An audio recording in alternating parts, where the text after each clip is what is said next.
వాస్తవాన్ని రాశారు. ఇదంతా తప్పుల తడక. దిస్ ఈజ్ అవాస్తవం నంబర్ 3. తర్వాత ఇందులోనే ఇంకా రాహుల్ బొజ్జా గారు ఏమన్నారు 16 దాంతో పాటు further in the 17th KRMB meeting Telangana stated that it does not agree to transfer the components and stresses that the matter may be referred to Apex Council. ఎట్టి పరిస్థితుల్లో ఒప్పుకోమని స్ట్రెస్ చేసింది.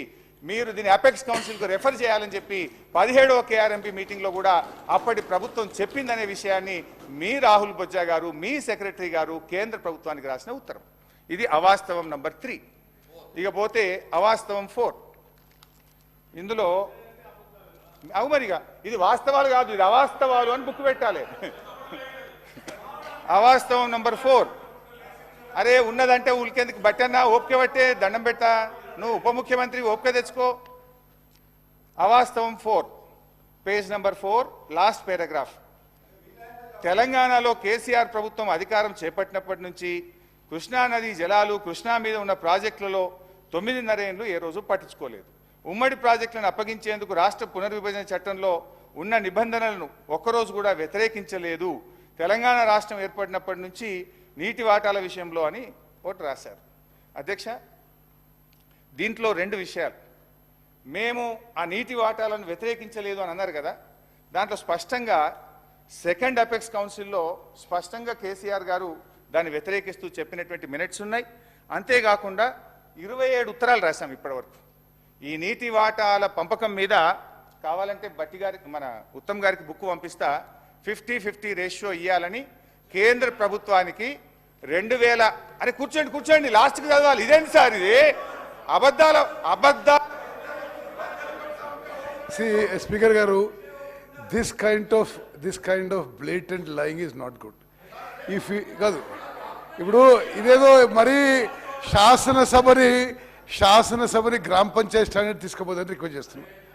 ఓకే, మీరు అరే ఆన్ రికార్డ్ 10 ఏళ్ల పాటు మాకు 299 TMCలు సరిపోతాయి, ఆంధ్రులకు 510 TMC ఇచ్చి ఆన్ రికార్డ్ చెప్పి లాస్ట్ ఇయర్ మీరు ఏదో ఈ 50-50 వాటర్ షేరింగ్ గురించి చెప్పినారు. స్పీకర్ గారు, దయచేసి ఇది డోంట్ మిస్లీడ్ ద హౌస్. గౌరవ సభ్యులకు నేను రిక్వెస్ట్ చేస్తున్నా.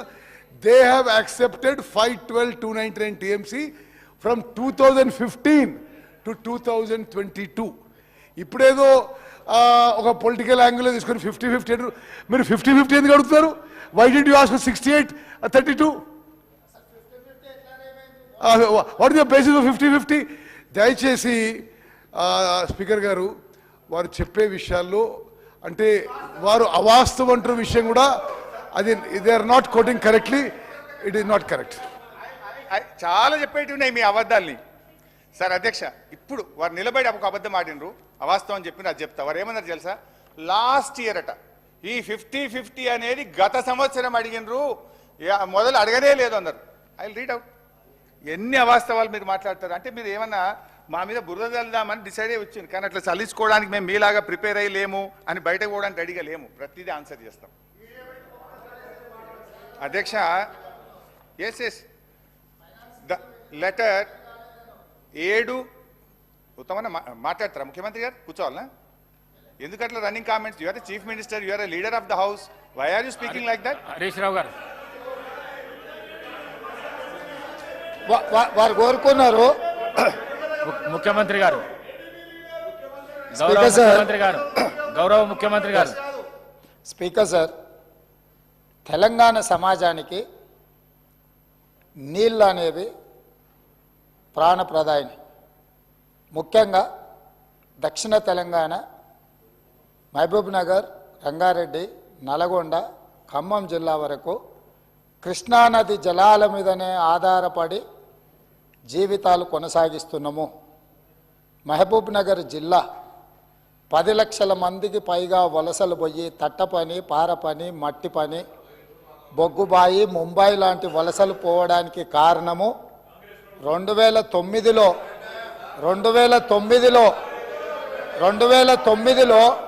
ఒక వ్యక్తి కరీంనగర్ జిల్లా ప్రజలు తరుముతే అక్కడి నుంచి పారిపోయి పాలమూరు జిల్లాకు వలస వస్తే అయ్యో పాపం వలస వచ్చిండని చెప్పి ఆదరించి ఎంపీగా గెలిపిస్తే పొయ్యి అదే పత్తాటు పోయిండు. ఇవాళ అలాంటి జిల్లాకు సంబంధించి కృష్ణానది జలాల మీద చర్చ జరుగుతున్నప్పుడు ఆ మహానుభావుడు ఇక్కడికి రాకుండా ఫామ్ హౌస్లో దాచుకొని ఈరోజు తెలంగాణ సమాజాన్ని అవమానిస్తున్నాడు. ఇంతకంటే కీలకమైన అంశం ఈ తెలంగాణ సమాజంలో ఏమైనా ఉందా అధ్యక్ష? మీరు చెప్పండి. మీరు కూడా వికారాబాద్ జిల్లా కరువు ప్రాంతం నుంచి వచ్చిండ్రు కదా.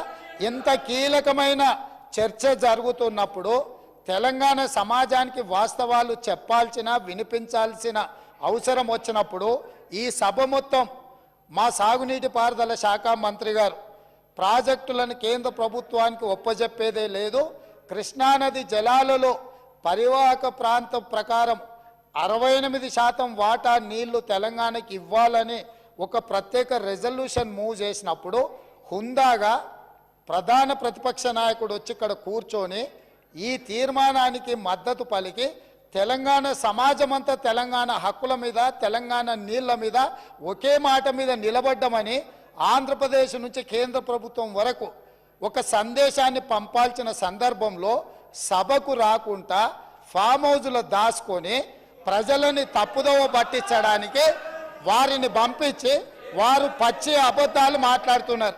ఏది ఏమైనా మొన్న నేను చూసినప్పుడు ఆ కుర్చీ ఖాళీగా ఉండే ఈరోజు ఆ కుర్చీలో పెద్దలు పద్మరావు గారు కూర్చున్నారు. వారికి ఆ బాధ్యత ఇస్తానన్న వారన్నా నెరవేరుస్తారు. దయచేసి ప్రతిపక్ష నాయకుడిగా పద్మారావు గారు నిజమైన తెలంగాణ ఉద్యమకారుడు, తెలంగాణ కోసం కొట్లాడేటోడు. వారిలాంటి వాళ్ళని పెడితే తెలంగాణ సమాజానికి మేలవుతుంది. నేను ఒకటే చెప్పదలుచుకున్నా, ఈరోజు ఉత్తమ్ కుమార్ రెడ్డి గారు సభలో ప్రవేశపెట్టిన ఈ ప్రాజెక్టులను అప్పజెప్పేది లేదు అనేది మొదటి అంశము. పరివాహక ప్రాంతం ప్రకారం 68% నీళ్లు అంటే 551 టీఎంసీల నీళ్లు తెలంగాణకు రావాలి అని వారు తీర్మానం ప్రవేశపెట్టినరు. దానికి అనుకూలమా వ్యతిరేకమా మొదట ఆ విషయంలో స్పష్టత ఇచ్చిన తర్వాత మిగతా ఏ విషయాలైనా మాట్లాడమనుండ్రి. అంతే తప్ప ఇవాళ వాళ్ళ మాటల వల్ల వాళ్ళ చర్యల వల్ల శత్రువులకు బలం చేకూరుతుంది. శత్రువులకు దొంగలకు సద్దిమూటం మోసే విధానం మంచిది కాదు. ఇప్పటికైనా దొంగ బుద్ధి మార్చుకొని తెలంగాణ బుద్ధి తెచ్చుకోవాలిగా అని చెప్పి నేను వారికి విజ్ఞప్తి చేస్తున్నా. స్పీకర్ సార్, ఇప్పుడు రేవంత్ రెడ్డి గారు కూడా తెలంగాణ ఉద్యమం గురించో తెలంగాణ గురించి మాట్లాడితే దయ్యాలు వేదాలు వెళ్ళించినట్టు ఉంటుంది. ఈయన మాట్లాడేది అధ్యక్ష. ఇప్పుడు ఈయన గారు కేసీఆర్ గారిని కరీంనగర్ నుంచి తరిమితే మహబూబ్నగర్ వచ్చిందన్నారు. ఆయన జీవితంలో ఓటమెరగని నాయకుడు. సిద్దిపేటలో అయినా, కరీంనగర్ అయినా, మహబూబ్ నగర్ అయినా, గజ్వేల్ అయినా. మరి నిన్ను కొడంగల్ తరిమితే నువ్వు మల్కాజ్గిరికి వచ్చినావా? నువ్వెందుకు వచ్చినావు మల్కాజ్గిరికి? ఒకవేళ మమ్మల్ని చూపిస్తే 2 ఏళ్ళు మిమ్మల్ని చూపిస్తాయి. అధ్యక్ష, ఇప్పుడు సబ్జెక్టు డైవర్ట్ అవుతుంది కానీ అదర్వైజ్ అంతకంటే ధీటుగా ఘాటుగా నేను సమాధానం చెప్పగలుగుతా అధ్యక్ష. But I don't want to deviate. Still I want to maintain restrain. అధ్యక్ష